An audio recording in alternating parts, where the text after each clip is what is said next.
Good morning, good afternoon, and good evening. Thank you for joining us in this first session of a 12-part series of online events titled Deadline or Death Sentence: State Violence and Indigenous Adivasi Peoples' Resistance in India. My name is Lotika Singha, and I speak on behalf of International Solidarity for Academic Freedom in India, INSAF India, and the London Mining Network, who are co-hosting this series. This series is organized by diaspora networks in solidarity with indigenous struggles and seeks to deepen collective understanding of the escalating crisis in the Bastar region of central India and to contribute to amplifying the realities, analysis, and resistance emerging from the region. The series confronts a chilling political declaration repeatedly made by India's Home Minister, Amit Shah, over the past 18 months, that by 31st March 2026, the Indian state will eliminate the Maoist movement from central and eastern India, regions rich in minerals, forests, and the ancestral territories of millions of indigenous Adivasi people. This is not simply a deadline, it is a countdown to annihilation. Let us be clear. State violence in Bastar is not new, but its militarization is now reaching unprecedented levels, with, as per recent reports, a 1:9 ratio of security personnel to civilians, over 300 permanent security camps, 555 fortified police outposts, and 68 night landing helipads. This is a landscape of occupation, not reconciliation, in which, since January 2024, over 400 people have reportedly been killed in military offensives. Reports from the ground point to a sustained pattern of extrajudicial killings, targeting both militants and unarmed civilians. What makes this escalation most disturbing is that it has taken place during a rare political opening. In April 2025, the Communist Party of India Maoist, which had been active in the region for over 4 decades, issued multiple public statements calling for unconditional peace talks and declaring a unilateral ceasefire, instructing cadres not to initiate violence unless provoked. This was a significant moment for the Indian state to engage with its own citizens. Instead, the state has launched renewed aerial and ground offensives, including bombings. Since we planned this session, over 50 people have been killed, including the Karegutta massacre and yesterday's operation, where at least 27 individuals have been reported killed. This includes one of the most senior CPI Maoist leaders. Early reports suggest he may have been extrajudicially executed. The message is clear. The Indian state seeks not resolution, but obliteration of its own citizens. This is the context in which we have launched this series. Over the next few months, we aim to unpack the many dimensions of this offensive: intensifying militarization, land grabs, ecological destruction, repressive legal regimes, the criminalization of dissent, and the institutional impunity that enables it all. We now begin our first session understanding the current level of state violence in the lead up to this deadline. I will be moderating this session, and I'm now honored to introduce our two speakers who will provide a grounded view of the deteriorating situation in Bastar in the state's pursuit of its Maoist-free goal. Soni Suri, Adivasi human rights activist and defender from Bastar, and N. Venugopal, poet, translator, and editor of Veekshanam, a journal of political economy and society. Now, before we move on to our speakers, we begin today's session with a few clips from Bearing Witness, Sexual Violence in South Chhattisgarh, a documentary produced by Women Against Sexual Violence and State Repression, or WSS. The film includes first-hand testimonies of incidents that took place between October 2015 and February 2016, when more than 50 Adivasi women were subjected to sexual violence by state and central armed police forces during so-called area domination exercises in Bastar. These clips capture the state brutality and impunity, which, as Soni Suriji will tell us after we have shown this, continues to resonate in the present.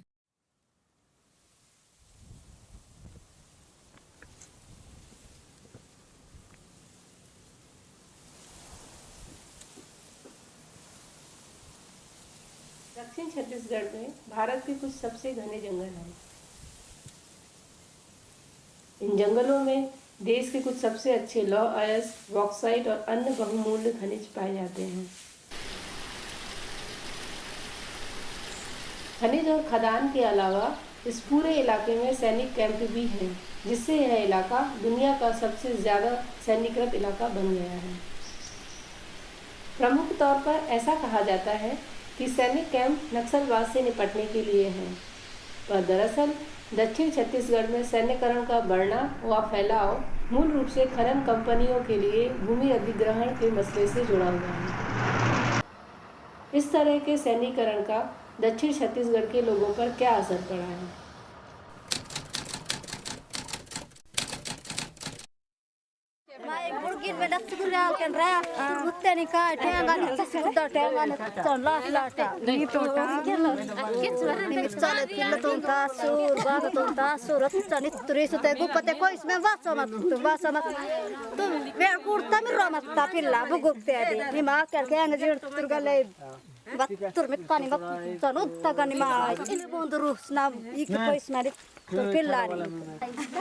ఇది డోకి రెంటంగా దెమతి పిన్ని కొట్టినారా నిమిసంతే loan గుంగుండా గుండు కిసిర్ అన్నం దన్నంతో ఇకేత జవాల కిత్తూర్ ఆకెట్ మల్దనస్గార్ సే లోస్తా సుబోక దాసురత్ గుండు కిసిర్ core కిల్లా పదిలా మేక మత్త మేక ఇలా అన్ని పోయింది నిమిసంత లంగా కుస్ కిత్తూర్ బుత్తనే దిక్ దిక్ దిక్ దిక్ కూడా కే పుడి ఓయిన ముత్తే నా నా జాగ బాసంతా ఇసంతా టెన్ తురసన్ డైరినన్ పుడి ఓయిన మాకిన్ డోకడి కినే పుడి ఓయిన స్కాగ बात बगते सरकार मेरी तीरो सरकार पे टेंट के नखता।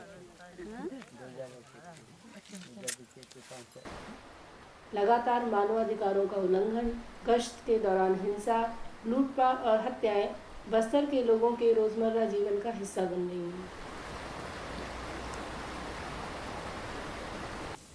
यौन हिंसा करना गश्त दलों की एक स्वाभाविक प्रवृत्ति बन गई है।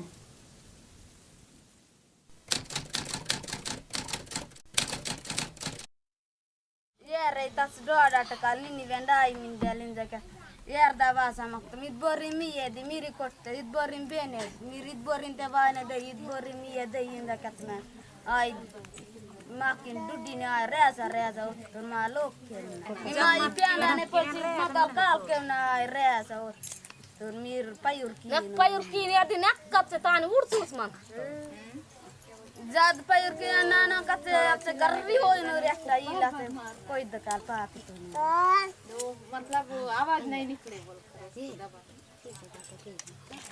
ना पिल्ली नी नाना पिल्ली लोई दिन दूसरे नाना पिल्ली तो कोई स्मेल ये देते पिल्ली लिंदा ना किन रे तो लोई दूसरे नाना पिल्ली में नाना बीराई दक्तियम तीन जगह सुनल रहे अच्छा को पाके तीन पाल पीर दूसरा बस को लेके रहे कोई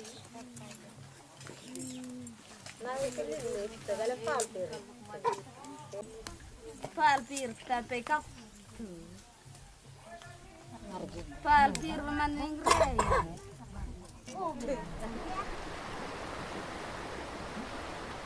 ऐसे में इन हाशियाग्रस्त समुदायों की महिलाओं की आवाज़ ही सबसे बुलंद और सबसे स्पष्ट है।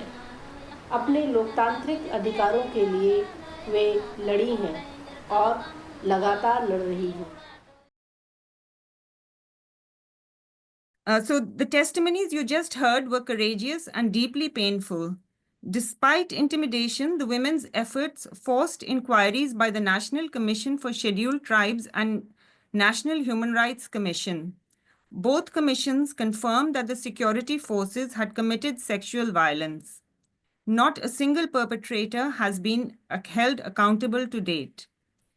I will now invite Soni Suri to speak. She will reflect on how the violence shown in the film is not a past aberration, but part of a deepening pattern, intensified today by the Indian state's militarized operations that continue to dispossess and brutalize Adivasi communities in the name of counterinsurgency and development. Soni ji, आइए. हाँ, आप सभी साथियों को जोहार। और मतलब अब मीटिंग चालू हो गई ना? हाँ जी. अब सबसे पहले तो सवाल ये है कि हम शुरू कहाँ से करें और कैसे करें, और बस्तर का जो हालात है, अगर उसको इस दृष्टि से देखेंगे कि एक बस्तर भारत देश का एक कोने पे है कि बस्तर है, और उस बस्तर का एक छोटा सा बोलना चाहिए बहुत ही ऐसा एक पहाड़ है। उस पहाड़ के बीच में और उस बस्तर में कई जाति के लोग रहते, सिर्फ आदिवासी नहीं रहता ना, उसमें जीव जंतु भी है और कई तरह के अलग अलग जाति के लोग भी है, अलग अलग कम्युनिटी के लोग है, आदिवासी भी है। लेकिन कहीं ना कहीं आप लोग इस बात को महसूस करो, आज मुझे जो लगता है इस बस्तर में सिर्फ हमारे जो आदिवासी हैं इस बस्तर का एक कीड़ा ही बन के रहेंगे। चाहे पेड़ में चल रहा है वो कीड़ा, चाहे गड्ढे जमीन में चल रहा है कीड़ा, पहाड़ों में चल रहा है कीड़ा, मतलब हम एक आदिवासी बस्तर की जो आदिवासी बस्तर में जो आज जो लड़ाई लड़ रही है, लड़ाई के युद्ध में हम लोग एक कीड़े ही बन गए हैं। एक कीड़े की तरह रोंकते हुए अपने आप को मैं महसूस करती हूँ। और मेरे आदिवासी कम्युनिटी के लोग जंगल में जो रह रहे हैं, जो आए दिन है, तो इंसान के रूप में मुझे नहीं लगता, हम यहाँ है एक कीड़े की तरह। तो इतना आखिर क्यों, ऐसा क्यों? मतलब एक तरफ सरकार कह रही है शांति वार्ता की बात, शांति होनी चाहिए, ये सब बातें करती है, और उसके बाद भी देखो क्या कर रही है, शांति वार्ता की जगह कितना गोला बारूद बम विस्फोट ये सब कर रहे हैं। लेकिन मैं सबसे पहले आज बच्चे पर से शुरू करती हूँ और महिलाओं से शुरू करूँ कि महिला और बच्चे में क्या है, ऐसा हो रहा है क्या है। अब मैंने शायद आप लोगों के पास मैंने आपको भेजा है, तो सबसे ऊपर में देखिए एक बच्चे को गोद लिया है, देख रहे हैं आप लोग, ये जो है आपके पास मैंने भेजा था, ये जो हाँ है। जी, हाँ जी. हाँ हाँ एक हाँ जी, आप अभी अभी वहीं से दिखाइए और मैं फिर हाँ बाद में हाँ, करूंगी. ये जो बच्चे को हमने गोद में लिया है और गोदी में रखी, वो बच्चा दिख कैसे रहा है, वो देखिए, ये बच्चे को देखिए, और ये देखो, एक महिला दो बच्चे को लिया हुआ है, तो देखो कैसे ये इस तरह से ये बच्चों को लिया है। और ये देखो ये महिलाएं, मैं दो चीज पे ज्यादा फोकस दूंगी कि ये महिलाएं कैसे पूरे के पूरे झुंड बन के मुझे मेरे पास हैं। तो ये बस्तर की महिलाएं हैं और ये महिला हैं, ये बच्चे, ये देखो ये इसके दो बच्चे हैं, और ये जो ऊपर मैं इस बच्चे के लिए, ये जो पिड़िया में जो 12 आदिवासी को मारा गया, जब तेंदु पत्ता तोड़ने गए थे, वहां 12 आदिवासी के ऊपर गोली चला के फोर्स ने उनको मार डाला, हत्या कर दी। उस समय ये महिला लोग निकले थे और कह रहे थे, जिला में आए थे, बीजापुर जिला में, और बोल रहे थे कि हमारे पति, हमारे बच्चे, हमारे पिता को क्यों मारे हैं, ये करके महिला है।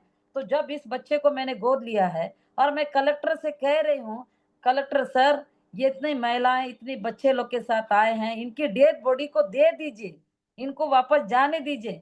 अब ये महिला इतनी परेशान थी, इतना इनकी दिक्कतें थी कि इनकी कोई दर्द को समझना नहीं। तो कलेक्टर क्या कहता है, इसे मेरा वीडियो में बोले फोटो दिखा रही, उस वीडियो में मैंने कहा, कलेक्टर बोलता इस बच्चे की माँ को और इस बच्चे को कोई मदद नहीं कर सकता, क्योंकि ये बच्चा नक्सली का बच्चा है। क्या एक जंगल में रहने वाला आदिवासी का बच्चा को भी नक्सली का बच्चा कह के अपना मतलब जिम्मेदारी से मुकर जाते हैं? तो ये महिला, ये इस महिला की स्तन से दूध नहीं निकल पा रहा था। जब मैं उनसे कहा बच्चे रो रहे हैं, इन महिलाओं, इनके साथ बहुत बच्चे लोगों को लेकर आए थे मैं, तो मैं बोल रही क्यों बच्चों को रुला रहे हो दीदी, आप लोग अपने स्तन से इनको दूध पिलाएं। पता है ये महिलाएं क्या करे, नहीं हमारे स्तनों को सर हम दूध कैसे पिला, हमारे स्तन है, हमारा शरीर सूख गया, हम 2 दिन से भूखे हैं, पानी नसीब नहीं, खाना नसीब नहीं, तो हमारे स्तनों से दूध कहाँ से निकलेगा, हम अपने बच्चों को कैसे पिलाएं। ये मतलब वो पीड़िया का कांड में ये स्थिति हुई। ये और इसमें क्या कहा जा रहा है, नक्सलवाद है इनके पति, नक्सलवाद इनका भाई, नक्सलवाद इनका पिता, उनको हम मारे। तो ये आप सब लोग को बताने की कोशिश कर रही है, कोई नक्सल के नाम से इन महिलाओं को, इन बच्चों को परेशान कर। और ये बच्चे उसी बैलाडीला के पहाड़ के नीचे के लोग हैं जो आज को कुपोषित दिख रहे हैं। इतना बड़ा खदान खुला हुआ है और लोहा इस्पात हो रहा है, लोहा लेके जा रहे हैं, सब लेके जा रहे हैं, लेकिन क्यों क्यों इस तरह से बच्चे कुपोषित में हैं, क्यों ऐसे हैं बच्चे? तो ये उसके बाद ये देखिए, ये ये मेरे ये बच्चे हैं जो बम विस्फोट में, आईडी ब्लास्ट में ये बच्चे मारे गए हैं। तो इसको क्या सरकार कोई जिम्मेदारी नहीं रहती है? नहीं, ये देखिए, ये आज मैं ये बताना चाह रही हूँ, ये तो बच्चे के लोगों का क्या स्थिति हो गई है। ये दूसरा बच्चा है। उसके बाद ये जो माँ है, और ये जो माँ मुतवंडी में 6 महीने के बच्चे को गोली चलाई गई, वो बच्चे ये है, ये छोटी सी बच्ची जिनके ऊपर गोली चलाई गए। तो इस बच्ची को इस माँ ने अपने गोदी में लिया और ये बोलने गई वहां पे, जो फोर्स ने रोड मतलब पूरा फोर्स ने पेड़ जंगल को काट रहे थे, जंगल को काट रहे थे, जंगल को काटने के वजह से वो रोकने के लिए गई थी और बोल रही कि नहीं, मेरे ये पेड़ को मत काटो, ऐसा मत करो। उन्होंने गोली चला दिया उस माँ की बेटी के, उस माँ के बेटी के ऊपर गोली चला दिया। ये उसके 3 बच्चे हैं, ये उसके 3 बच्चे हैं। और ये जहां पर उस बच्ची का अंतिम संस्कार किए थे उस जगह में, वो जगह है ये, उस जगह पे मैं गई थी और ये तीनों वहां। लेकिन आप लोग ये भी जानने की कोशिश करिए, इस बच्चे का अंतिम संस्कार रीति रिवाज से नहीं हुआ, रीति रिवाज के साथ नहीं किया गया। जबरदस्ती पूरी फोर्स घेर के इस बच्चे को जेसीबी से गड्ढा खोद के उसके गड्ढे में डाल दिया गया है और उसका अंतिम संस्कार भी देने का, करने का अधिकार नहीं दिया गया इस बच्चे को। ये 6 महीना के बच्चे जो गोला, और ये जो फोटो दिखा रही हूँ, ये भी इसमें ये जो कहा, ये जो बच्चे हैं, ये जो बताने जा रहे हूँ, और ये बच्चे हैं, ये महिला, इनके भी बेटा, इनके दोनों 2 बेटाओं को जेल में डाल दिए, एक को मार दिए। पर ये महिलाएं आज इन महिलाओं के पास कोई पुरुष नहीं है, उनको कमा के खिलाने वाला, उनको जो उनका घर द्वार को संभालने वाला कोई भी नहीं है। और उसी में देखो इतने सब बच्चे भी हैं, और ये कोई नहीं, घर से ले जाके इनके बेटा को मार दिया गया। मतलब वो उसकी माँ बता, उसकी माँ भी है, उसकी बहू भी है और उसके बच्चे भी है, नाती भी है। ये घटना है, मतलब महिलाओं को यहाँ कैसा झेलना पड़े, ये बच्चों का क्या, मैं मतलब आप लोग को ये बताना चाहती, बच्चे कितने अनाथ होने के बाद इनको शिक्षा से भी वंचित कर रखा जाए। ये बच्चे कोई नहीं पढ़ पा रहे हैं जिनका मैं बता रही। और ये देखिए, ये बच्चे थोड़ा वहां के बच्चे हैं, एक करचोली में इसके पिता को भी मार दिया गया, तो ये भी निर्दोष आदिवासी है, ऐसा कुछ नहीं। अब बताओ इन बच्चों को कौन परवरिश करेगा, इन बच्चों का कैसा पालन पोषण होगा, इनकी शिक्षा का क्या? इसको सरकार को कोई फर्क नहीं पड़ता है इनका जो है। अब ये बताइए, ये पूरे बच्चे, इनके पिता भी निर्दोष थे और वो मुआ बीनने गए थे, वहीं पर उनको मार दिया गया है, जहां पर अभी करचोली में पूरे 13 लोग को मारे हैं, जिसमें से इनके पिता को भी मार दिया गया। वो बच्चे, वो अनाथ बच्चे हैं ये। और उसके बाद ये देखिए, इसके गोद में ली है, इसके पति एक नदी में आए थे, मतलब ये इसके जो पति है अपने ससुराल में आए थे। उसकी सास ने कहा तुम सुबह सुबह आए हो, अब खाना खा के जाओ, जाओ नदी में नहाने के लिए। नदी के घाट में उतरा तो गोली से पुलिस फोर्स ने मार दिया। अब बताइए, अपने बच्चे के लिए एक कार्यक्रम करने के लिए वो अपनी सास के पास आके एक मुर्गा लेके जाने वाला था, और उसकी सास ने कहा कि जाके आप नहा के आए, खाना खा के आप चले जाओगे, बोल के अपने दामाद को बोली। तो वो नदी के, उसको क्या पता मैं नदी के किनारे नहाने जा रहा हूँ तो मेरे पर गोली चलेगी, गोली चला दिया गया। और ये देखो, ये उस बच्चे को गोद में ली, इस बच्चे को कौन कैसे फिर बंद होगा, ऐसे मतलब इस तरह की चीजें हो रही है यहाँ पे। तो मैं वही आप लोग को बताने की कोशिश कर रही हूँ। और ये सारे चीजें, ये जो बच्चे हैं, ये भी बैलाडीला खदान के नीचे के बच्चे हैं। बैलाडीला का जो खदान है, और जो लोहा का इतने सालों से 80-90 साल से जो लोहा का खनन कर रहे हैं, वो उनके उसके उस इलाके के बच्चे हैं। कोई भी उसको शिक्षा नहीं दिया जा रहा है इन बच्चों को। अब उसके और आएंगे, ये बच्चे भी उसी इलाके के हैं, वहाँ बहुत बड़ा एरिया है, अलग अलग जगह के बच्चे। देखो इन बच्चों के साथ क्या है, लेकिन ये बच्चे को ना शिक्षा नहीं, कुछ नहीं। एक दिन एक गोलियों में ही दाग देंगे, आईडी में ही ये मारे जाएंगे। मेरे बच्चे कभी सुरक्षित बस्तर के बच्चे नहीं रह सकते, क्योंकि इनको ऐसा कोई स्कूल या इसका वो नहीं किया गया।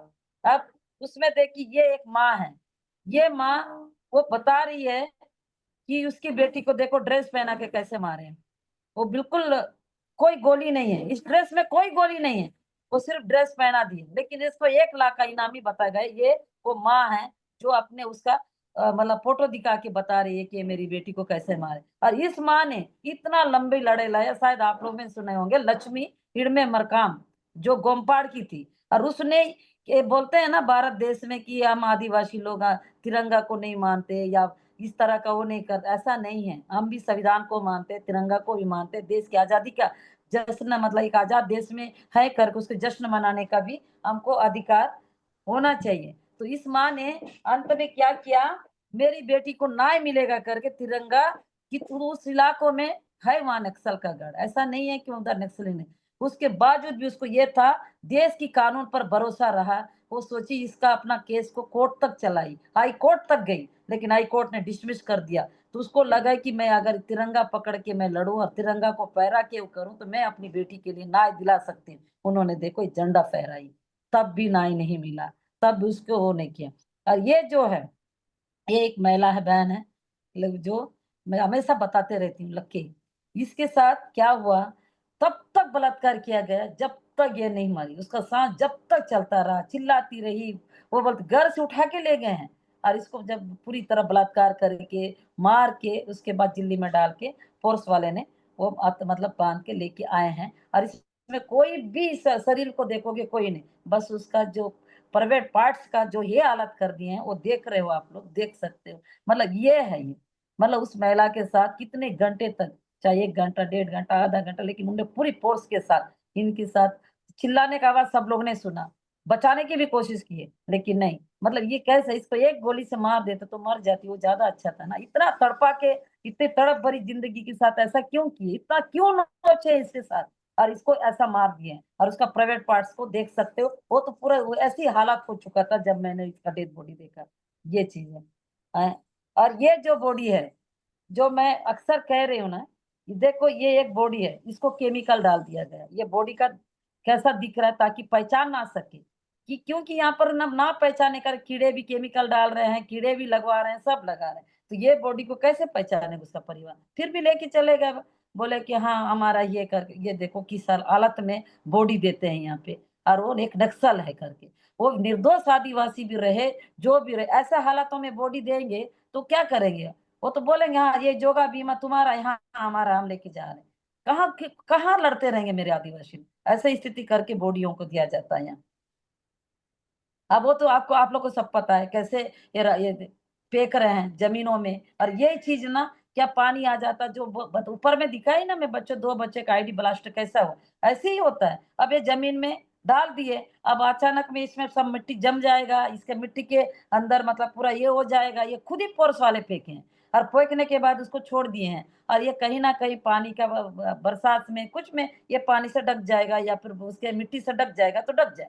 इसी में मेरे आदिवासी भाई, यार कभी कोई चल रहा है, वो राइसी में कूद गया, उसका प्रेशर पड़ा, फट जाएगा। ये तो जिन ऐसा करके यहाँ पर वो यहाँ डाल रहे हैं, बस्तर करना जो चीजें कर रहे हैं। अब देखो पेड़ भी किस तरह से गोली चल रही है पेड़ों के ऊपर, इन पेड़ों में। और ये सब, अब ये तो सिलंगर में जो हुआ है वो आप लोग को सबको पता है। और ये माँ, ये देखिए, ये लाश है, लाश नहीं है, क्योंकि इस माँ का लाश बॉडी नहीं दिया गया। ये माँ अपनी बेटी को हर पल हर समय वो इंतजार करती रही कि मेरी बेटी को मेरा बॉडी दो। और जब दिए भी तो इसकी बेटी का बॉडी ने, इसकी बेटी का शव नहीं दिया गया।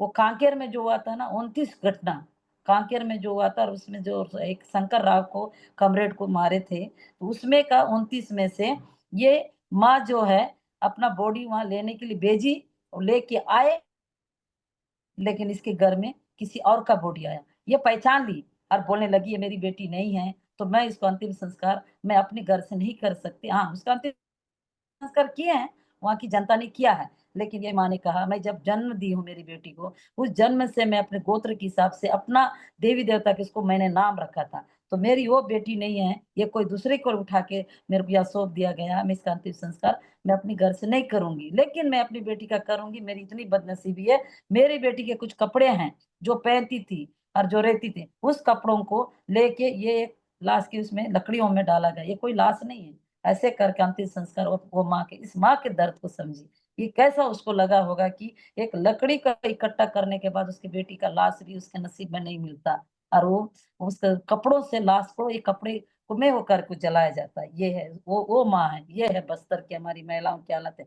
ये सरेंडर वाला नीति तो इसलिए बता रही हूँ कि सरेंडर इतना ज्यादा कर रहे हैं जिसका कोई हद नहीं। और एक दिन पूरी बस्तर के लोग आधे से ज्यादा सरेंडर कराएंगे और उसको अपने रिकॉर्ड में लेंगे, और वही है नक्सलवाद है बोलेंगे, नक्सली सदस्य बोलेंगे। वो रिकॉर्ड ले, मतलब अपने रिकॉर्ड में लेने के लिए जबरदस्ती इशू बना के इसी तरह हर रोजाना, हर 2 दिन के हाड़ में पूरी तरह सरेंडर दिखाई रहे हैं, सरेंडर करा ही रहे हैं। ये चीज हो रही है। ये जाड़ों का तो आप लोग ने देखा ही है, कैसे गोली से वो मतलब चित कर दे रहे हैं पेड़ों का, जमीनों का ये नुकसान कर दे रहे हैं। अब देखो ये मेरा भाई कितने बहादुर हो सकता है मेरे आदिवासी, वो बताओ जिंदा रॉकेट लॉन्चर को पकड़ के बात कर रहा है। इसका वीडियो है, मैंने इसका फोटो डाला।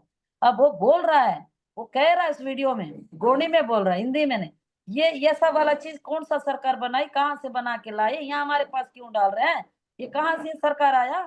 ये चीज बना के हमारे जमीनों में, हमारे पेड़ पौधों का, हमारे जंगल झाड़ियों को नष्ट कर रहे हैं। ये कैसा सरकार है करके वो पूरा सवाल जवाब पूछ रहा है। इंटरव्यू है, इसका इसका पूरा वीडियो है। अब बता, इसके अंदर में ये है। अब इसको क्या बोले, ये इसको क्या नक्सलवाद बोलेंगे? ये वो बता रहा है कि हमारे साथ क्या हो रहा है, और ये जो वो सच को बता रहा है कि किस तरह हमारे ऊपर फेंका जा रहा है, हमारे पेड़ों के ऊपर कैसे फेंका जा रहा है, कैसे वो कर रहे हैं, बल्कि पूरा बता रहे हैं। और उसके बाद देखो बोल रहा है। तो ये बातों को सरकार को समझ में क्यों नहीं होती? अब उसका ये जो है, मैं जो बता रही हूँ कि जो बेलाड इलाके नीचे में जो पहाड़ है, उसके तरह इस तरह का पानी छोड़ दिया जाता है, पूरा परत जम जाता है, लाल हो जाता है, या एकदम जहरीला पानी बन के वो नीचे के जो आदिवासी लोग रहते हैं उनके तक, नदी नाला सब, कुएं का पानी पर सब जगह जाके ये वो उस जगह में जाके सम्मिलित होता है। जिसकी वजह से ये देखिए, ये जो माँ बेटी है, इस माँ के 2 बेटे थे। इसी गांव, लोआ गांव है, वो पहाड़ के नीचे है, बैलाडीला के नीचे, उस गांव की माँ है। लेकिन ये दोनों बेटा वो आए थे बैलाडीला बाजार, बांस बेच के लोग बांस को बेचते हैं और चावल खरीद के खाते हैं। तो बांस को बेच के हम चावल खरीद के वो लोग जा रहे थे, तो उसके बीच में एक नाला पड़ता है जो मैंने दिखाया है। तो उस समय बरसात का टाइम था, तो पूरा वेस्ट मटेरियल जो है पूरा उधर पहाड़ के नीचे बह जाता है। तो वहाँ पूरा मतलब नीचे में एक रेत की तरह वो जो चिकना के साथ वो जो पूरा नीचे बढ़ जाता है। तो जब पार कर उसको, उसके पानी से जब उसका पार करने के लिए होते हैं ना, तो नहीं कर पाए। दोनों के दोनों, इस माँ के दोनों बेटा, एक बेटा तो मिला, एक बेटा आज तक नहीं मिला, कहाँ बह के ले गए चला गया पता नहीं। एक बेटा का लाश एक जाड़ के एक ढाल में उसमें फंस गया था, जिस बच्चे जिसको हम लोग निकाले। इस माँ, तो ये माँ इंतजार करती है कि मेरा वो दोनों बेटे कब आए। इसका जवाब कौन देगा? खदान यहाँ इतना खनन कर रहे हैं, लोहा निकाल रहे हैं, सब निकाल रहे हैं, और ये एनएमडीसी का गोद लिया हुआ गांव है। 80 सालों से जब 90 दशक तक वहां से लोहा निकाला जाए, तो ये सजा भोग रहे हैं। तो इस तरह से अगर बात होती है, हम लड़ते हैं तो नक्सलवाद बना जाता है। ये माँ अपने बेटों के थे, इसके पास अब इनको जिंदगी पालने के लिए, वो करने के लिए कोई नहीं। मेरे को बोल रही थी अब मेरा जिंदगी का क्या हो, मेरे दोनों बेटा गुजर गए, मेरी बहू लोग ऐसी है। वहाँ के बच्चे 8-8 बच्चे को महिला वहाँ की पैदा करते, बच्चे नहीं बच सकते हैं। मतलब क्योंकि इसका वही है, वहाँ का पानी, वहाँ का सब, स्कूल नहीं है, बिजली नहीं है, कुछ नहीं। ये देखो ये माँ है उसी है। तो ये वहाँ के वहीं के बच्चे हैं उधर के। तो इस तरह की चीजें हैं।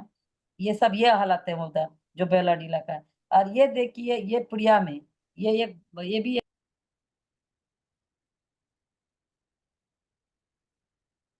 सोनी जी, आपका आवाज म्यूट हो गया है, आपका आप आवाज नहीं आ रहा। अनम्यूट कर दीजिए प्लीज। हाँ आ रही है, आ रहा है आवाज। हाँ जी, अब आ रहा है। एक हाँ, एक तो मिनट ये बीच में। मतलब ये मैं तो बता दी हूँ कि ये कौन था, क्या था, ये क्या बालक है। इसके ऊपर भी गोली चला दिए गए। ये अपना आम काटने गया था, तेंदु पत्ता तोड़ने गया था, उसके ऊपर गोली चला। इस तरह से वो करके मतलब प्रिया में ये भी एक वो हो गया है, इसके फोर्स वाले ने मारा। और उसके बाद ये तो रमली है, कुम्मम में जो हुआ है, जहां पर मतलब एक हुआ था ना मुठभेड़, जबकि वो ऐसा कोई मुठभेड़ नहीं होता कुम्मम की। ये मतलब रमली है, इसके ऊपर भी गोली चलाया गया था। इसको इसी के ऊपर कीड़े भी लग गए थे, और उसको जब हम अस्पताल देखो, उसकी गोली कहाँ पर रात जाके फंस गया था। इसको हम लोग वहां से जंगल से नहीं लाते थे, बच्ची को हम जिंदा नहीं देखते, आज वो जीवित है। और उसी के साथ साथ ये जो है, ये बच्चे भी कुम्मम से के उजरी के हैं। ये इसको घर से उठा के ले गए थे, इस बच्ची को भी घर को उठा के ले गए थे, इस बच्ची को भी घर से उठा के ले गए। इन लोगों को पुलिस वाले ने नक्सली की वर्दी पहनाने की बहुत कोशिश किया था। ये बच्ची बताती, इसका वीडियो है मेरे पास, यो मैं बोल रही हूँ, मैं हिंदी में भी बोली, इसने गोंडी में बोलती है कि मैं पहनने से इनकार कर दी, मैं नहीं पहनूंगी, मैं कभी नहीं पहनी हूँ, मैं तो इसको नहीं पहनूंगी। अगर उसको पहनाने की कोशिश कर रहे थे, पहन लेते तो हमको भी मार के आज नक्सलवाद बोल देते। कल ये दान कूट रही थी, घर से उठा के ले गए, इस बच्ची को भी ले गए, इस बच्ची को देखिए बाल बाल उन कपड़े ना पहनने की वजह से बहुत हम रोए हैं, तब जाके ये लोग बचे हैं। लेकिन हम ज्यादा दिन तक शायद ही जिंदा रहेंगे, कभी भी ये लोग ड्रेस पहना के हमको ले जाके गोली चला देंगे, ये इन्होंने कहा। उस वीडियो में पूरा बोल रही है बच्ची। बताओ, ये है हमारे बच्चों का ये हालत है। इस तरह से जो घायल, उसमें से जो और भी बच्चों को गोली चलाए गए थे, ये बच्चा है, घायल बच्चा ही था। इनको इस तरह का नाव से हम लोग लेके आए, वहां पर कोई ऐसा रास्ता नहीं था, तो उस नाव से डेंक करके हमको लाके फिर उन बच्चों को अस्पताल में भर्ती करना पड़ा। मतलब इस तरह से ले लेके लोगों को बोलने पर लेके आए थे। और इसका बाकी बातें बताऊं, देखो कैसे गोली चला इस बच्चे पर। क्या ये खेतों में गए थे, अब खेत में अपना काम करने अपने माता पिता के साथ गए थे, वहां पर फायरिंग कर दी, और नक्सल का नाम हर जगह, नक्सल के नाम पे क्या हो रहा है बच्चों के साथ, देखो ये उसके ऊपर गोली चला दी। ये बच्चा का देखो कैसे इसके ऊपर भी गोली चली है, और इसको भी वो करा है, अभी जिंदा है बच्चे। हाँ, ये भाई है, इसका भी वीडियो है मेरे पास। इस भाई ने पूरा बताता है इसको कैसे पुलिस वाले ने गांव से उठा के बहुत लोगों को ले गया, इसको भी ले गया। तो इसको पत्थर किला है कैंप में, फोर्स वाले ने, जो कैंप बोलते हैं ना नक्सलवाद को निपटने के लिए कैंप लगा, ऐसा कुछ भी नहीं है। ये सिर्फ आदिवासी के ही लिए परेशान करने के लिए, प्रताड़ित करने के लिए, मारने के लिए, इनकी हर तरह की कूटनीति बना के इनको किसी तरह हर हाल में आदिवासी को खत्म कर। ये भाई बताते हैं कि इनको पत्थर खिलाया गया। अब बताओ आप, हम सब महसूस करो, पत्थर कैसे खाएंगे? इतना बड़ा सोनी दीदी मेरे मुंह में डाले और बोले इसको खा, अगर इसको नहीं खाएगा तो तेरे को ही मार देंगे, सीधा तेरे को पूरी खत्म कर देंगे, अब क्या कर देंगे। मैं पत्थर को बहुत कोशिश किया, लेकिन उसके जबड़े जब मैं देखी पूरे अंदर में पूरा वो हो गया था, दलदल, मतलब उतना चबाने की कोशिश किया।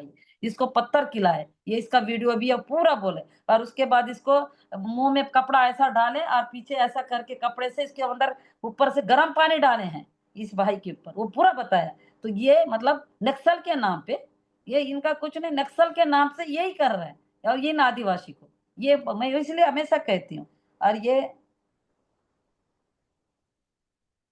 और इसका ये बताना चाह रही हूँ, ये देखिए, ये इतना मतलब विष्णु देसा है, और हमारे क्या बोलना चाहिए, और विजय शर्मा है, ये लोग अगर वही आदिवासी अगर पुलिस का बन जाता है तो कैसे उनके साथ सम्मान करते, उनके कैसे उनके साथ मतलब अंतिम संस्कार कैसे किया जाता है। वही चीज अगर वो जंगल के साथ है, पहाड़ों के साथ है, हम उन आदिवासियों के साथ है, और उस तरह की चीजें, तो उसके साथ कीड़ा कीड़ा बॉडी दिया जा रहा है, और उनके ऊपर पूरे कीड़ों से लथपथ कर दिया जा रहा है, बाकी बॉडी को उसके ऊपर केमिकल का वो करके दिया जा रहा है। तो क्या मतलब क्या है सरकार का, ये क्या है कूटनीति? एक तरफ पर उनके साथ दे दे, उनको साथ लेते हैं, बाकी और वीडियो भी है। और इसमें ये भी चीजें जो घटना हुई थी,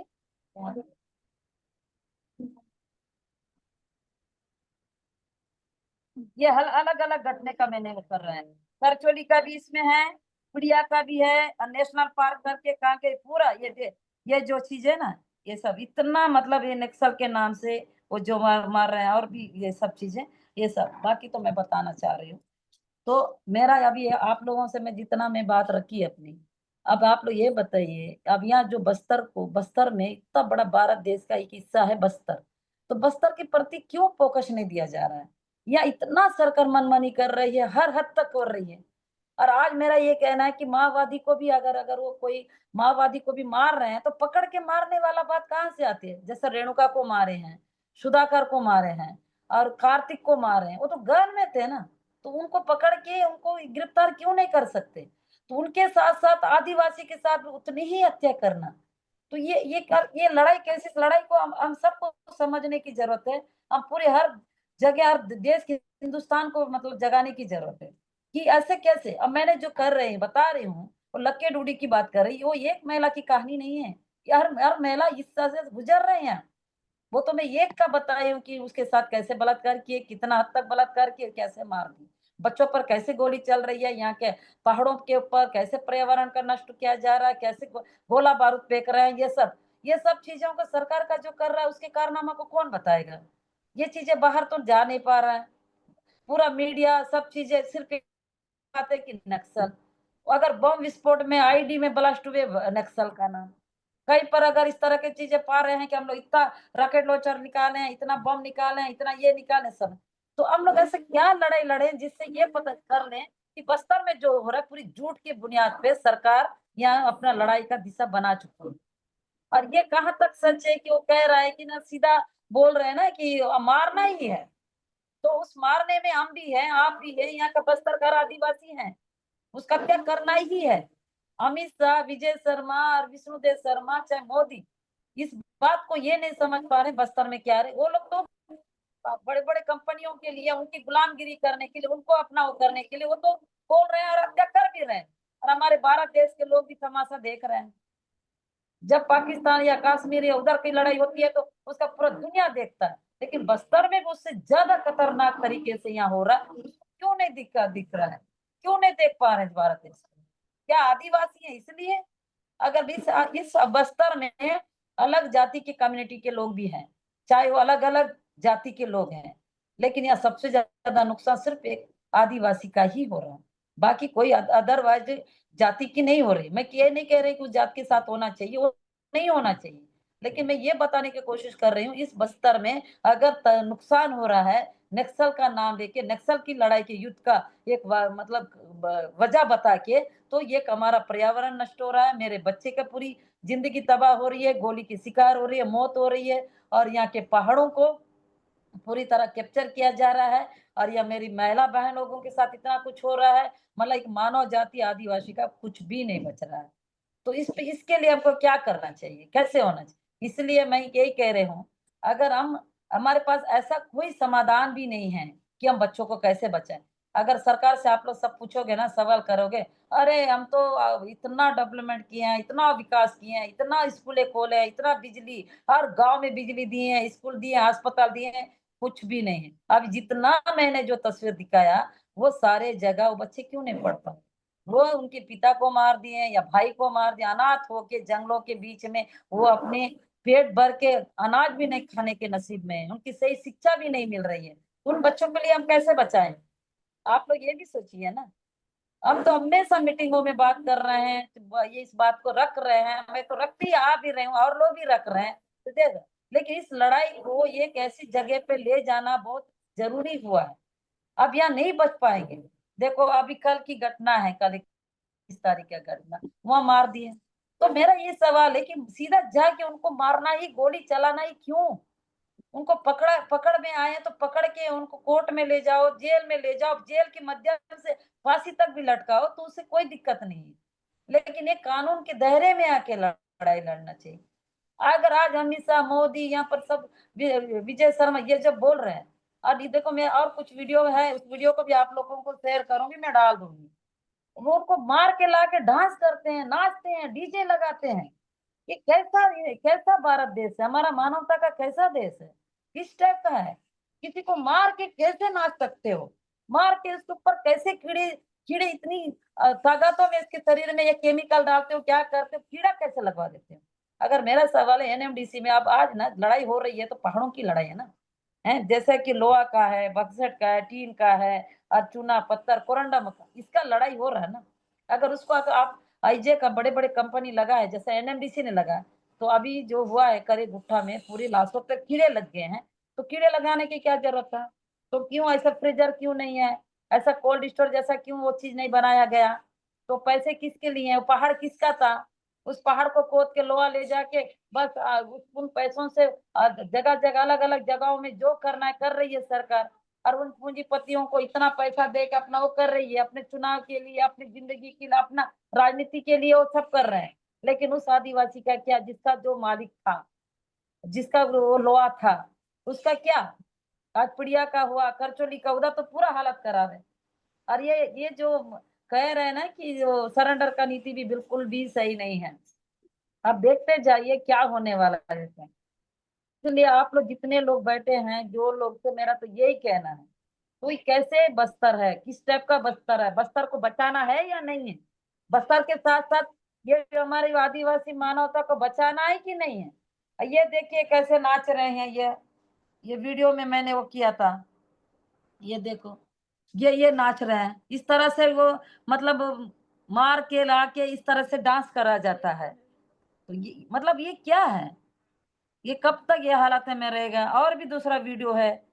ये ऐसा डांस करते हैं पुलिस फोर्स ने, इसका शाबाशी दिया जा रहा है सरकार। पूरा केंद्र सरकार ट्वीट करती है, शाबाशी देती है, बहुत अच्छा जवानों ने काम कर रहा है, बहुत अच्छा ये कर रहा है। लेकिन ये नहीं है कि ये कि आदिवासी का क्या हालत क्या कर रहे हैं, आदिवासी के साथ क्या हो रहा है, आदिवासी को कैसे बांटे हैं, हफ्ती में कैसे बांट के मार रहे हैं। कुछ आदिवासी जंगल को बचाने के लिए लड़ रहे हैं, तो कुछ आदिवासी सरकार के साथ हुए हैं। सरकार के साथ जो है वही आदिवासी जंगल को बचाने वाले आदिवासी को नक्सल का नाम दे के वो इतना थागातों में उसके सीधा मौत के घाट उतार रहे हैं। और एक एक मेरे आदिवासी के ऊपर 5 लाख 10 लाख 20 लाख 4 लाख का इनाम ही बता रहे हैं। कभी इनसे कौन पूछेगा बताइए? मेरा ये क्या है कि इनको इतना इनाम बताया जाता है, तो फिर मरने से पहले मारने से पहले जिंदा रहते समय उसका इनाम तो घोषणा नहीं किया जाता है। यहाँ पर बस्तर के उन पंचायतों को तो नहीं बताया जाता है।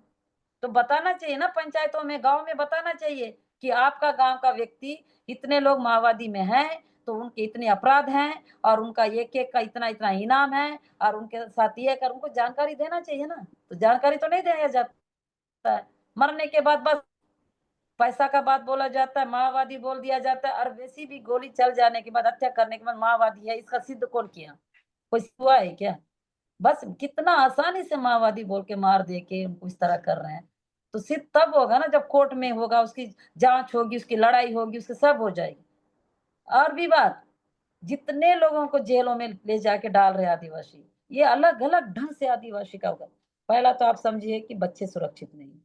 दूसरा तो समझिए यहाँ का कोई जल जंगल जमीन या पहाड़ या पेड़ पर्यावरण कोई सुरक्षित नहीं। तीसरा चीज, यहाँ कोई भी पुरुष है महिलाएं वो भी सुरक्षित नहीं है। मतलब आए दिन इनके साथ हो रहा। अब ये लोग कैसे मतलब जेलों में लेके जा रहे हैं। जेल में 4 साल 5 साल 6 साल तक रख के बाद में बाइज्जत रिहा हो रहा है। रिहा होने के बाद उस 6 साल का जो समय गया, 6 साल में वो पूरी अपना रीढ़ का मतलब कमर को तोड़ा, अपने शरीर को खोया। और उसके बाद वो वापस आता है घर। घर में आए तो क्या मिलता है उसको? छुड़ाने के लिए कोई पेड़ को बेच दिया, जमीन को बेच दिया, कोई अपना जिंदगी जीने का सहारा को बेच दिया, गाय बकरी सब बेच के उस जेल से निकाल के लाए। तो वो आदिवासी जब घर लौट के आता है तो उसका क्या हालत होती है, उस परिवार का क्या हालत होता है। और जब उसी आदिवासी के घर से उठा के मार दिया जाता है, तो को 4 बच्चे का बाप होता है, उसका परिवार 10-10 15-15 परिवार उसके उसके उस पे रहते हैं, वो पालता है अपना परिवार। जब वो मर जाता है उतने का अनाथ हो जाते हैं, उसका क्या? अब इधर तो क्या बोले, नक्सली मार दे, नक्सली मुखबिरी के नाम से किसी के नाम से मार दिए, ये इस तरह नक्सल का नाम होता है, तो उस परिवार को सरकार तो सहारा दे देता है, घर भी देगा, नौकरी भी देगा, बच्चों को शिक्षा भी देगा। लेकिन जब सरकार उन पर जुल्म कर रही है, उनके हम आदिवासियों को मार रही है, उसके बाद उसको मार के तो नक्सलवाद बोल के बढ़िया अपना तो नाम भी कमा लिया, पैसा भी कमा लिया, हमारा आदिवासी भाई मर गए। लेकिन उसके बच्चे का क्या हुआ? उसके औरत का क्या? उस परिवार का क्या? उस बच्चों का क्या कसूर था? तो क्या उस बच्चों को शिक्षा नहीं देना चाहिए? उस औरत को लिए आत्मनिर्भरता नहीं होनी चाहिए? इतना लाचार, इतना विवश भरी जिंदगी उसको। अब जब हम उनके लिए जाते हैं ना ऑफिसों में, शिकायत करते हैं ना, तो क्या बोलते हैं? वो कौन थे मैडम, किसने मारा? हम बोलेंगे नहीं वो तो सरकार ने मारा, तो उनके लिए कुछ करने का नहीं। क्यों? पढ़ाई भी नहीं है? नहीं। किसके लिए? हाँ, माओवादी ने मारा क्या? माओवादी मारे हैं तो फिर उसके लिए घर भी है, नौकरी भी है, बच्चों का शिक्षा भी है, सब है। ये कैसा है? उसी गांव में वो आदिवासी एक ही गांव में रहते हैं। उस गांव से अगर एक व्यक्ति को सरकार मारा, उसको लाचार विवश होकर जीना है। और एक व्यक्ति को अगर पार्टी ने उसकी हत्या किया या कोई कारणवश से कुछ है, तो उसके लिए सरकार साथ खड़ा है। तब हम जब उनके लिए खड़े होते हैं, देश भर में हमारे मानव अधिकार बुद्धिजीवी लोग, कई लोग सामाजिक लोग खड़े होते हैं, तो हमको अर्बन नक्सली बोला जाता है। तो ये बात आप सब पूछिए ना, आप लोग को पूछना चाहिए ना सरकार से कि भैया जब आप मारते हो उस परिवार का क्या होता है, उनके बच्चों का क्या होता है, उनका घर कैसे चलता है, उनका ये कर ठीक है वो माओवादी था या नहीं था वो बात का विषय, पर उस परिवार के साथ उसके लिए क्या करते हो? छत्तीसगढ़ सरकार से पूछिए, वो बताए कि उसके परिवार के साथ कैसा उजाड़ता है। एक व्यक्ति को ऐसा उजाड़ देने से उस परिवार का कितना नुकसान होता है, ये तो कुछ होना नहीं। और दूसरी बात, इतने जो बता रहे हो मान के चलो करचोली में 13 लोग को मारे, प्रिया में 12, कांकेर में 29, नेशनल पार्क में 30, गमपुर में 30 लोग, पूरे अभी जो करे गुट्टा में 31 लोग, कोम्मम में 8 लोग, ऐसे करके कितने इन सारे हत्यारों को कभी जब्त किए हैं क्या? ये कौन पूछेगा? आप लोग इस मीटिंग में जितने लोग बैठे हैं, जितने लोग जानना है, आप लोग बिल्कुल नोट करिए, पूछिए कि मान के चलो करचोली में 13 माओवादी मार गिराने का बात की, बंदूक जरूर शो करते हैं, वो चाहे फर्जी बंदूक हो, जो भी है, खुद पैदा करते, खुद करते हैं, मेरे को नहीं पता। तो उन बंदूकों को जब 13 लोग करचोली से मार दिए हैं, तो एफआईआर भी होता है, पोस्टमार्टम भी होता है, तो ये हथियार भी जब्त होना चाहिए कोर्ट रूम में, कोर्ट में जाना चाहिए ना। तो वो हथियारों को जब्त करते हैं क्या? कौन पूछेगा? हम पूछे तो हमको तो वो कर देते हैं। बढ़िया, अब इतने हैं। अब मुझे डाउट है, ये ना हथियारों को जब्त नहीं करवाते हैं, कुछ नहीं कराते हैं, जहां पर भी घटना घटाते हैं, जहां पर भी मुठभेड़ होता है, जहां भी फर्जी होता है, जहां भी कुछ करते हैं, उन्हीं हथियारों को शो करते रहते हैं। इनको पूछने का वाला कोई माई बाप नहीं है ना। तो मैं आप लोग से कह रही हूँ, आप लोग इस बात को भी पूछिए, हम कब इस तरह का चुनौती देख के लड़ाई लड़े? जैसा 30-30 बंदूक का, जब चाहे उनको अलग-अलग हथियारों को दिखाया जाता है। पहले 12 बोर बंदूकों को दिखाए देते थे, हम लोग बोलने लगे, यहाँ बस्तर से कई मीडिया, कुछ मीडिया भी सहयोग करे, हम सब लोग बोले 12 बोर बंदूक में क्या है, नक्सली 12 बोर की बंदूकों से लड़ेगा क्या? आप लोग दिखा रहे हो 12 बोर की बंदूक, इस बंदूक से तो क्या मरेंगे क्या? इतना बड़े-बड़े कैडर का माओवादी पार्टी का लीडर बता रहे हो और वहाँ 12 बोर का बंदूक दिखा रहे हो, तो अब बंद कर दिए 12 बोर का बंदूक दिखाने, अलग-अलग ढंगों से कहाँ-कहाँ से बंदूक ला के शो कर रहे हैं। उस बंदूकों का कभी जांच हुई है क्या? वाकई वो बंदूक उस घटने में जो मिला तो उसको जब्त किया गया, नहीं किया गया, किस जगह जब्त किया गया? नहीं। इसलिए ये सरकार मनमर्जी कर रही है, कहीं न कहीं हम सब लोगों की, हम लोग की भी है। मैं मानती हूँ कि मैं हमारे अपने लोगों के बीच में बात करती, बस्तर को कैसे बचाना, कैसे करना, इस लड़ाई क्या हो? तो यही कहा जाता है कि हम क्या करें, कैसे करें, कोशिश तो कर रहे हैं, लेकिन हमारी कोशिश का क्या?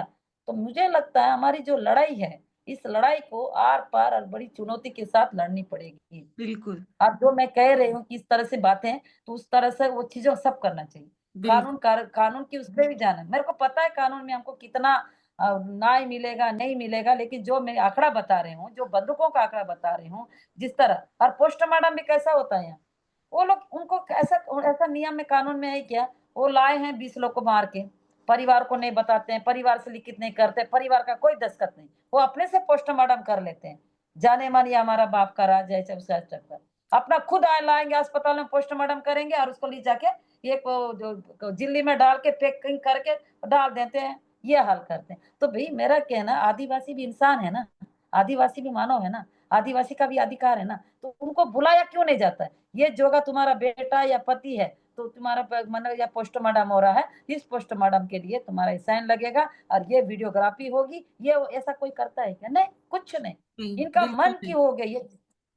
ये सारे चीज़ों के इस तरह से है। तो मैं आप लोगों से और भी लोग बात करेंगे, मैं बैठी हूँ और सवाल-जवाब पर भी ये बातें चर्चा होना चाहिए और बस्तर को इस तरह से ना किया जाए। बस्तर एक सबसे बड़ा युद्ध भूमि, आज भारत के कोने पे देखेंगे, बस्तर सबसे बड़ा युद्ध भूमि बन चुकी है। इतनी हालातों में यहाँ पर पूरी हत्याएँ किया जा रहा है। ऐसा भारत देश, ऐसा भारत में ऐसा कैसे हो सकता है? सीधा हत्या ही करने की बात कैसे कह सकते हैं? इसके लिए क्यों हम चुनौती नहीं दे सकते? क्यों नहीं लड़ सकते हैं?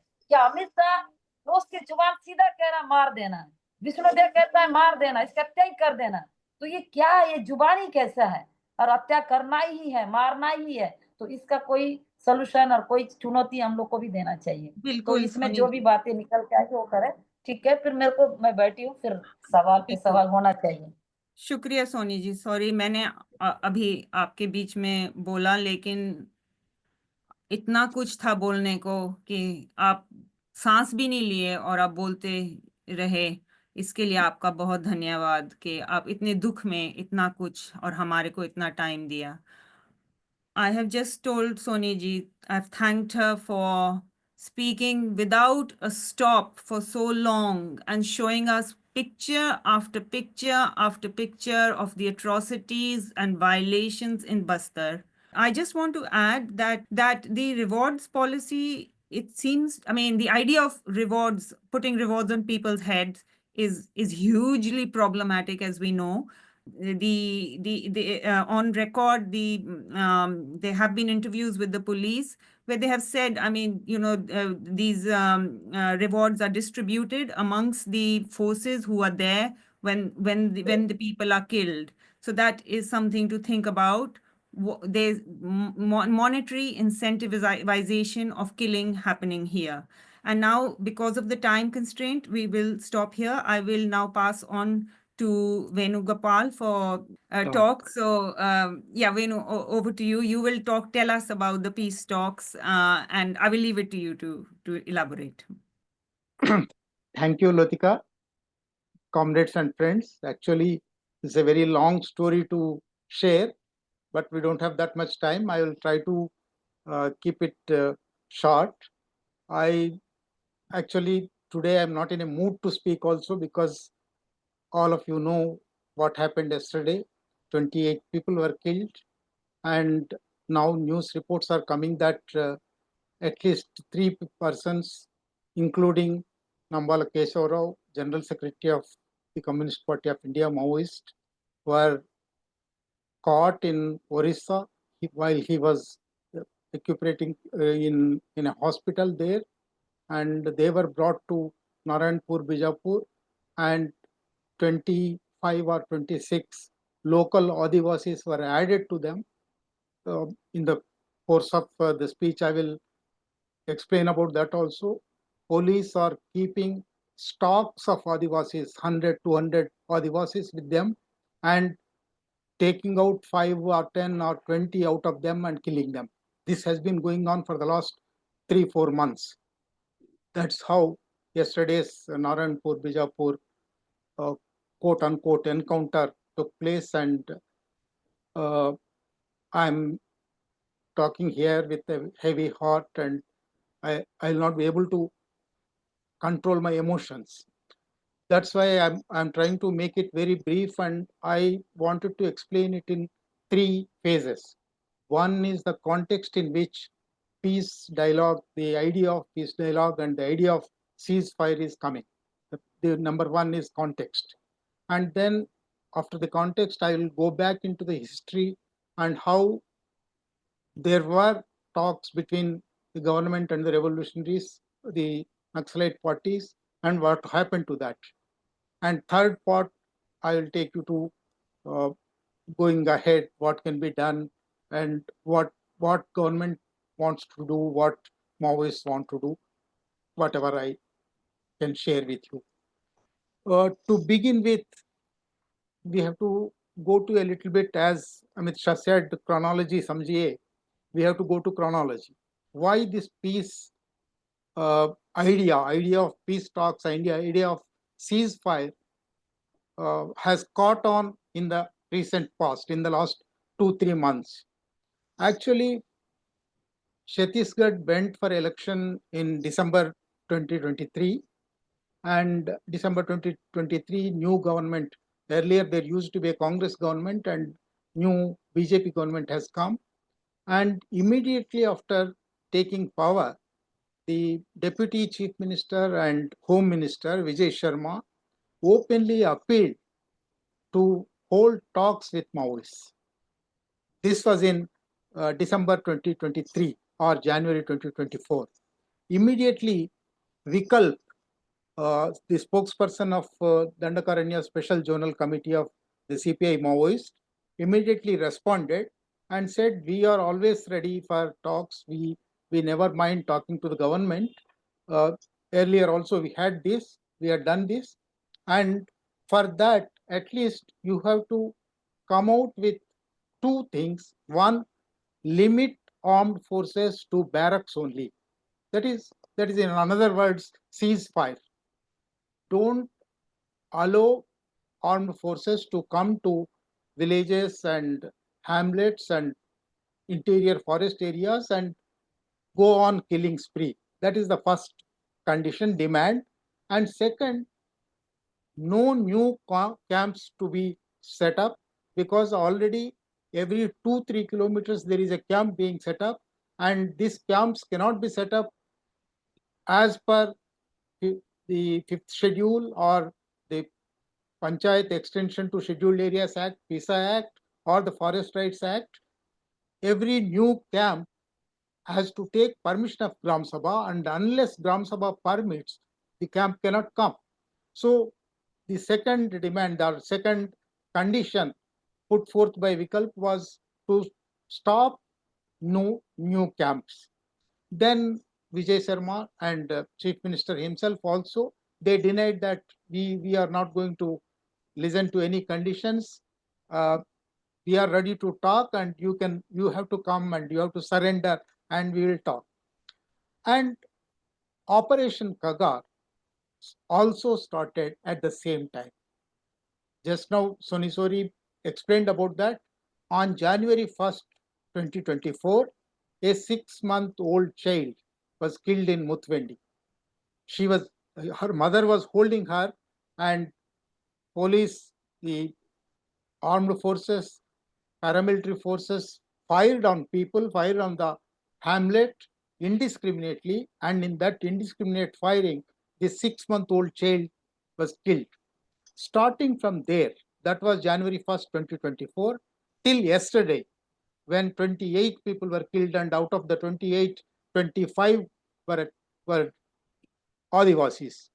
In the last, I think Lotika in the introduction said 400 plus, but according to the yesterday's count, it has gone above 500 plus, between 520 to 550.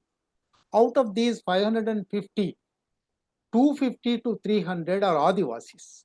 That is the most worrying part. If combatants, if there is a crossfire, if there is an exchange of fire, there is an argument. But here, half of the dead, half of the killed were Adivasis and non-combatant Adivasis. There was, starting from the 6-month-old child, there were school children, at least half a dozen school children of 10 to 12 years age. There was a young lady of 18 who was deaf and dumb. She could not hear the firing. She could not speak out to tell the police, and she was fired at. And many of the Adivasis were going in the forest to collect tendu leaves, for bidi leaves. And they were caught in the forest. Just now Sonisori told that in Pedia, 12 Adivasis were killed. All the 12 were collecting tendu leaves. And Adivasis who were working in their farms were also killed. Adivasis who were sleeping at their homes were also brought out and killed. In Pedia alone, there were 12 Adivasis were killed, and later, as Sonisori said, all of them were dressed in olive fatigues to show them as Maoists, and some guns from their own stocks. Police will have stock of guns, and these are, as Sonisori said, the same guns are reloaded, rescheduled, and the same guns are being shown.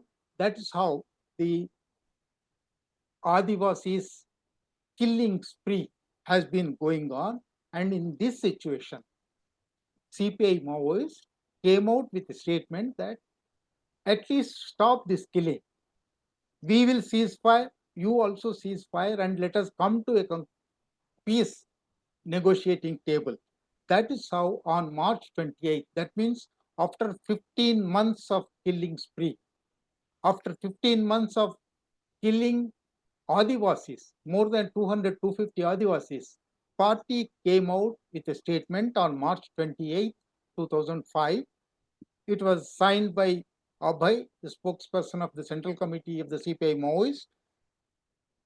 Again, he also, in that letter, it's a 2-page statement, he said, one, halt Operation Kagar. That means basically they were asking, halt killing Adivasis. And second, don't set up new camps, so that camps are coming into amidst Adivasis, and their oppression on Adivasi hamlets is uncountable. They are killing people, they are harassing people, they are raping women, they are sending drones to shoot photo shoot naked Adivasi women who were bathing, and they are sharing those videos in their camps. All these kinds of things, atrocious things were happening, and that's why party came out and said, stop this, stop new camps, stop killing spree. And then immediately Vijay Sharma again, who actually 15 months ago said, offered peace talks, now said without any preconditions you have to come. Any individual can come or any committee can come, a small group or a large group. He wanted to divide between the party cadres. Anybody can come to me and there is no need for any mediators or any emissaries. You can directly come. And talks will happen only if you surrender. That was his word. So that means party was giving an offer for talks to stop killing spree, and government, state home minister himself was offering talks to make them surrender, to make them disarmed. Then after a week or so, Amit Shah came and spent a night in a tribal village, in an Adivasi village. There he said, Naxalites are my brothers. And whenever a Naxal is killed, nobody is happy. But at the same time, while saying this, at the same time, he was directing the paramilitary forces to shoot at sight and to kill any Naxal, to not to leave any Naxal in the Chhattisgarh. Chhattisgarh has to be made Naxal free. So that the killings continued. And while the killings were continuing, here I have to share, because this is also one of the sponsors, one of the hosts of this meeting is London Mining Network. While this killing spree was going on, tendering process of iron ore mines was also happening simultaneously. On January 15th, 4 mines, the Bailadilla Deposit 1A, 1B, 1C, and that is all those things are in Bijapur district, and in Conquer district, Haha Lodhi, 4 mines tender process was began on January 15th, and 58, you know how rich is and how all the multinational corporations are eyeing the site to evacuate Adivasis, to evacuate Maoists, to remove Maoists, and so that they can come.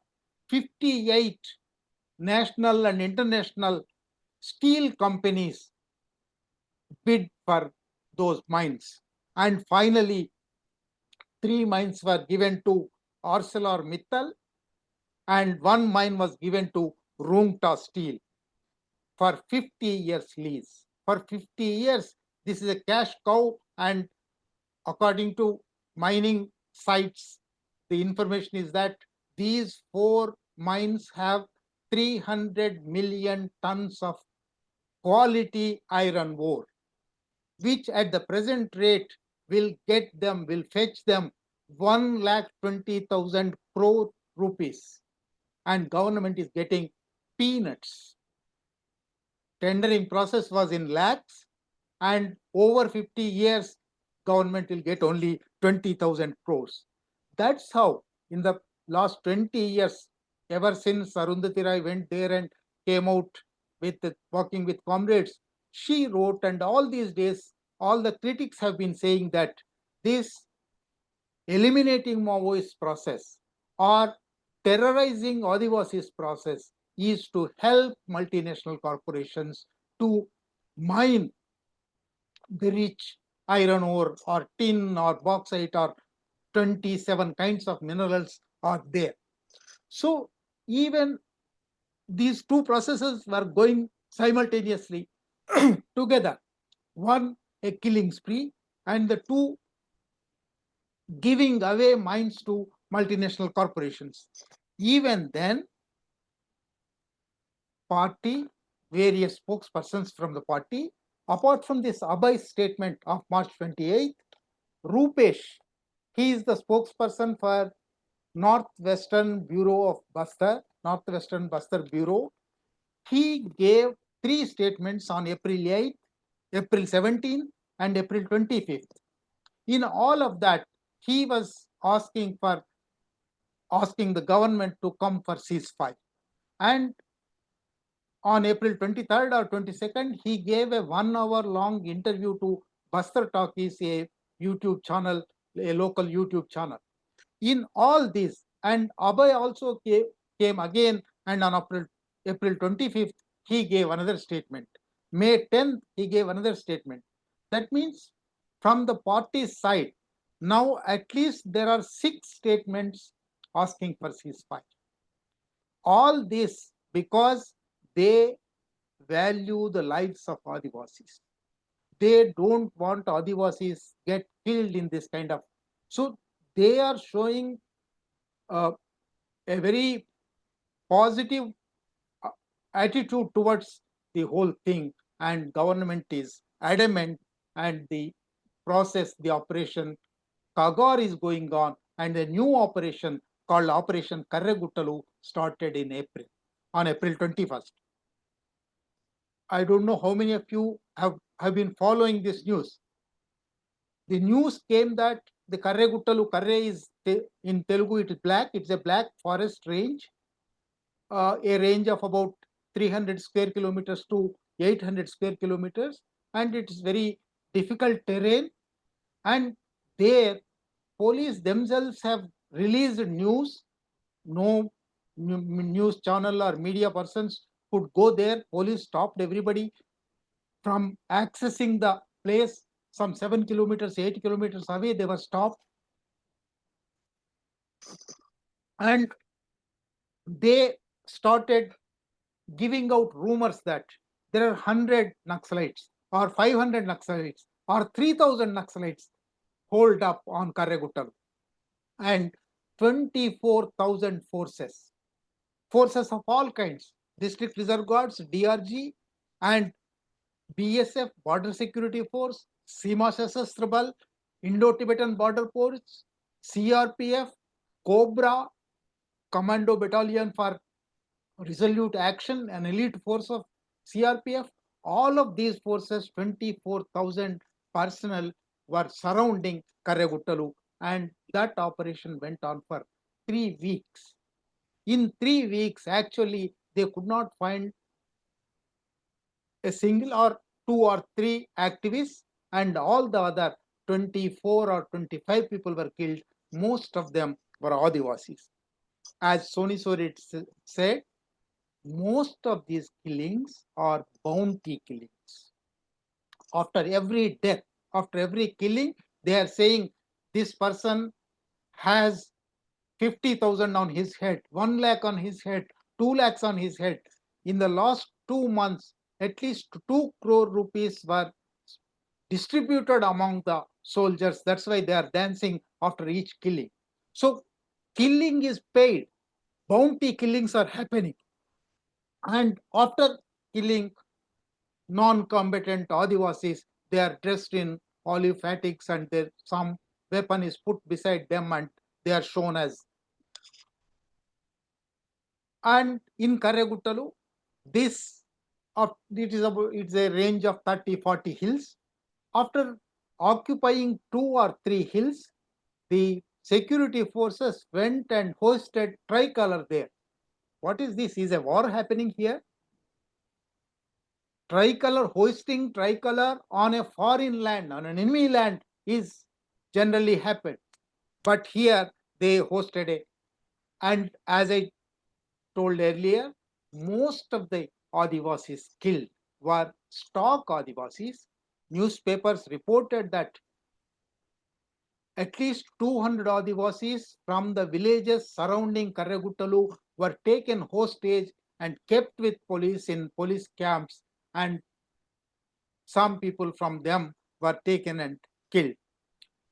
And because that was a difficult terrain, and at least 100 here, Telugu press reported that at least 100 CRPF personnel were suffering from heat stroke, and they were hospitalized. They could not climb the hills, and that's why 5 helicopters were brought in, and with helicopters, carpet bombing has taken place on the hills.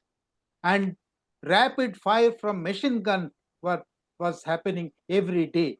All these local news reporters saw from the distance, and they were saying. And the whole area, this is only Karagutalu, but the whole area is about 1,100,000 square kilometers, covering at least 6 states: Maharashtra, Madhya Pradesh, Chhattisgarh, Telangana, Andhra Pradesh, and Orissa. All that area is most militarized. There is one security personnel, paramilitary personnel for 9 Adivasis. And besides that, there are 300 camps, and Border Roads Organization has come, and it is laying roads, 4-lane roads and 6-lane roads, for taking away the mineral wealth, not for Adivasi development. In this kind of a war against people, a resource plunder, a constitutional violation of Article 21, and all this was happening in a very undemocratic, uncivilized, inhuman way. Then Telangana civil society started talking about this. This killing spree has to be stopped. A ceasefire, since that offer came from the party, a ceasefire has to immediately implemented, and government has to come down and announce a ceasefire. A peace dialogue committee started its work, consisting of various civil society democratic people, and on March 24th they held a meeting, and March 28th Abhai's statement was in response to that statement, that meeting only. And later Bharat Bachao Andolan, another organization, also began its activities. Civil Liberties Committee, Telangana Civil Liberties Committee, and Andhra Pradesh Civil Liberties Committee also started this activity. And Adivasi Hakkula Porata Sanghibhava Samiti, an organization formed in solidarity to Adivasis, that also started its work. And not only these civil society organizations, but the main opposition party in the state, Bharat Rashtra Samiti, also took up this cause, and in a public meeting of their 25 years celebrations, they openly, in a meeting attended by 2 lakh people, this demand was raised, and it was a unanimous, the whole audience repeated whatever K. Chandrasekhar Rao, the former chief minister, said. And they said, they asked the central government to come down for ceasefire. The same day, a delegation of this Peace Dialogue Committee and Democrats under the leadership of Professor Haragopal, they went and met local chief minister, and chief minister also said this killing spree should not happen. This killing spree should be stopped immediately. I will talk to the central government. I will talk to our own high command, and if it is possible in Telangana, in Telangana alone, we will announce ceasefire. And by that time, he openly announced, and a Director General of Greyhounds, an elite police force from Telangana, also said in a public statement, forces from Telangana are not involved in this combing and searching and encircling operations. So, and 10 left parties in Telangana, they all came together, and they also demanded that ceasefire should be immediately declared. This is the latest context in which we are talking about the peace. And here, while so much of in Telangana, at least 20 meetings were held in various district centers. Various demonstrations are happening, and at least 50 commentators, edit page opinion writers, they have written about ceasefire and peace talks. So in Telangana, these two demands, demand for ceasefire and demand for peace talks, is in the air.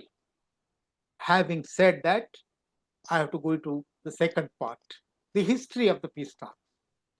It's well and good that so many people are asking for peace talks, but what is the history of peace talks as far as Telugu land is concerned.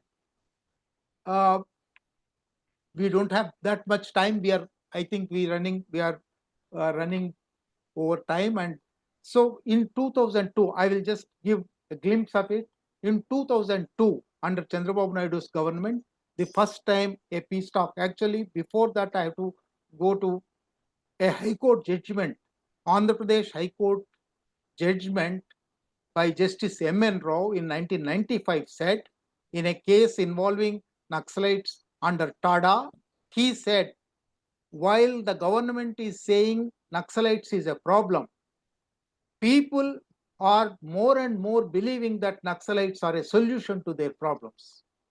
So here is the time, now is the time to discuss whether it is a problem or solution, and government and Naxalites should come together, come to a negotiating table and talk about this. That's how the idea of talks began in 1995, and a committee for concerned citizens with senior citizens and senior journalists and academics and lawyers started its work. And in 2002, for the first time, a process was started. Government appointed 2 ministers as emissaries. Party announced 2 writers, Varavar Rao and Gaddar, as its emissaries. But the talks at the emissaries level itself was curtailed by police. And whenever the emissaries sat to speak, sat to discuss, police used to indulge in a fake encounter. And finally, party went back from party said, party announced ceasefire at that time. Government did not announce, but party also went back. But in 2004 elections, Congress has given an election promise. It has written in its manifesto that if I come to power, Telugu Desam Party was ruling till then. Congress said, if I come to power, I will hold talks. And in 2004 May, they were elected. In 2004 June to December, for 6 months, government announced a ceasefire. Nothing happened from government side. No encounters took place because all those were fake encounters. Just they said no and nothing happened. Party also announced ceasefire, and in October, for 6 days, party representatives and government representatives, including Home Minister, had talks. What did they ask? I will just run through. I am not going into the detailed thing. The first thing, the delegation Maoist Party, by that time it became Maoist Party. Before that, it was People's War. By the first press conference, they were asked, what are you going to ask for yourself? They said, we are for people. We are not going to ask for anything. Even about our own cases against us, we are not going to ask.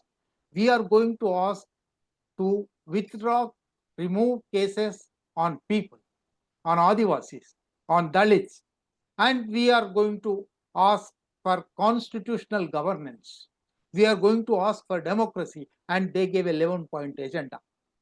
Government did not have an agenda.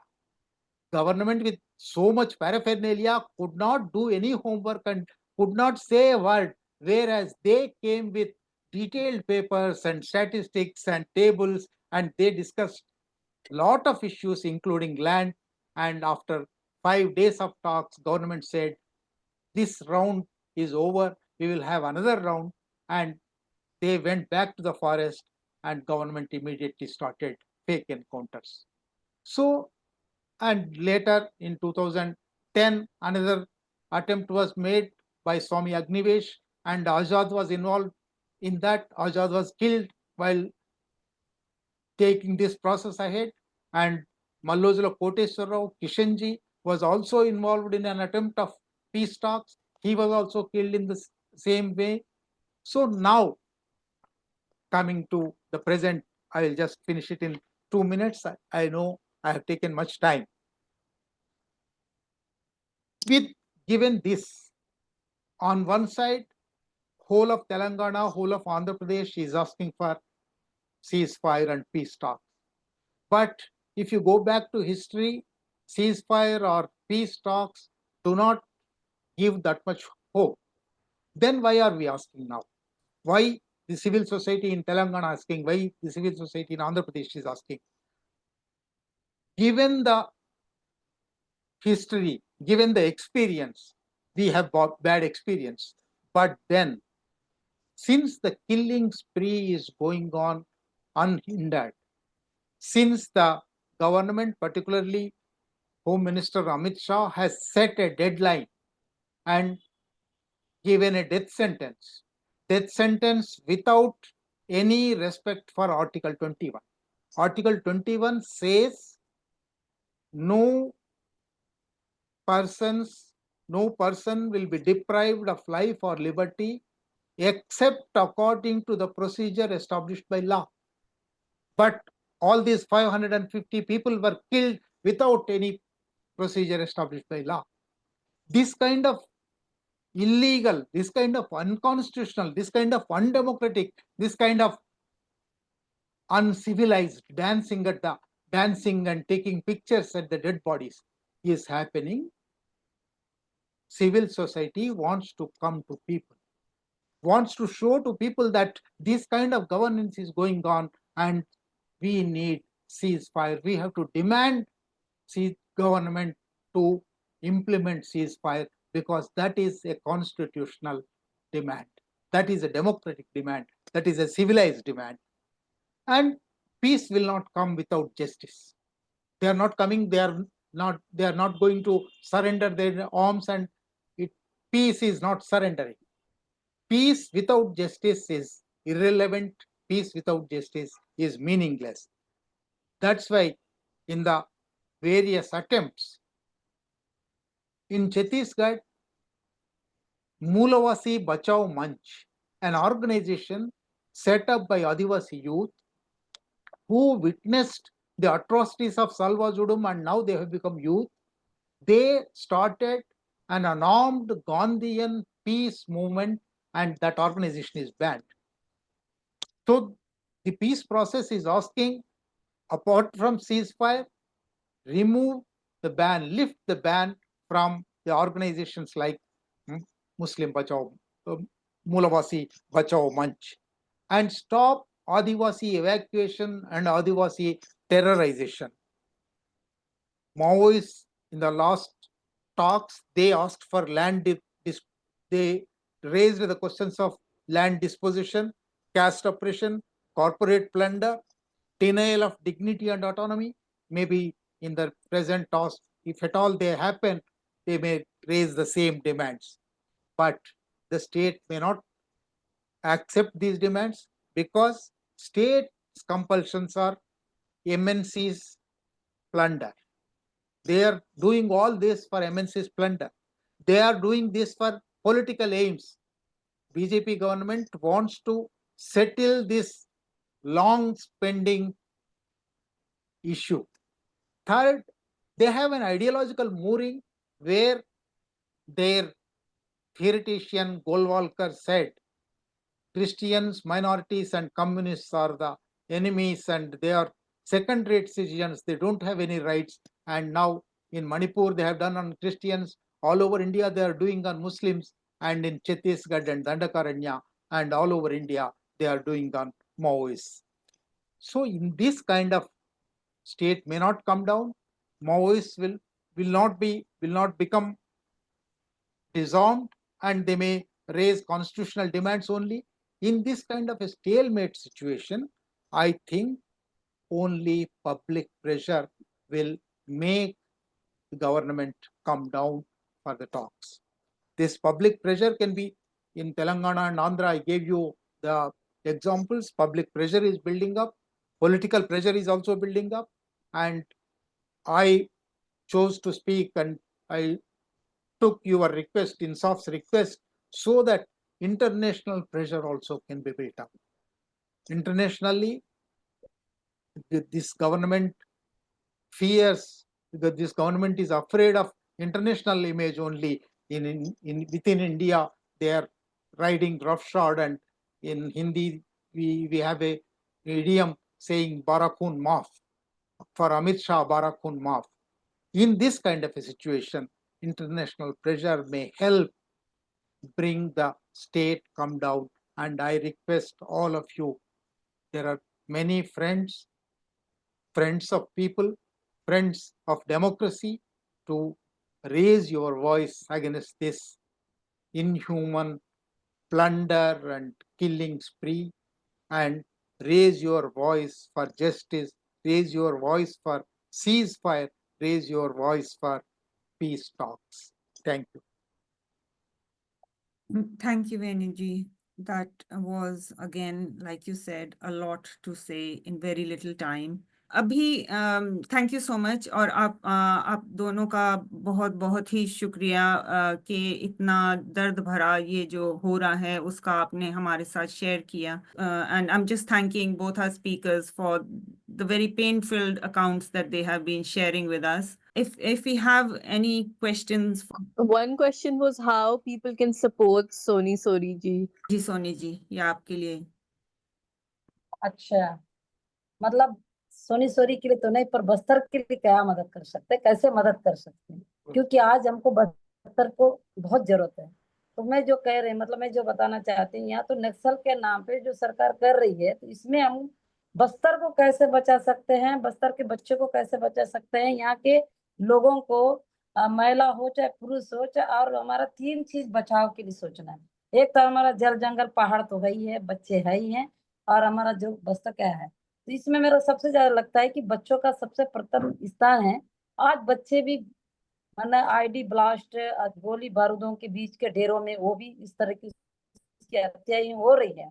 पर ये सरकार, मतलब ये एक नक्सल के नाम पे एक नीति बनाया, ऐसा कुछ भी नहीं है कि हर जगह नक्सल ही मौजूद हो। नक्सल के वजह से मैं नहीं मानती, मैं यहाँ रहती हूँ, तो अब उन बच्चों के लिए हम ऐसे कोई स्कूल हो, ऐसा कोई जगह हो, ऐसा चीजें हो जिस इस लड़ाई पे उन बच्चों को हम सेपरेट कैसे कर सकते हैं। कितने भी गोली बारूद आईडी ब्लास्ट हो रहा है, पर बच्चे के लिए एक अलग एक उनका जगह होना चाहिए, चाहे शिक्षा के नाम से हो चाहे आप उनको जिंदा रखने के लिए। और महिलाओं के लिए भी दूसरा, ये तो बच्चों के लिए, और महिलाओं के लिए भी होना चाहिए। महिलाओं के साथ इतना कुछ गलत हो रहा है, छेड़छाड़ हो रहा है, उनके साथ बलात्कार हो रहा है, उनको जब चाहे तब छेड़छाड़ कर रहे हैं, जो हो रहा है, या बहुत कुछ हो रहा है। तो महिलाओं के लिए भी बस्तर में एक अलग एक एजेंसी, मतलब ऐसा बनना चाहिए, एनजीओ हो या जो है, जो सरकार की बात करे तो सरकार तो बोलेगा हम पूरा सुरक्षित दे रहे हैं, लेकिन मैं नहीं मानती।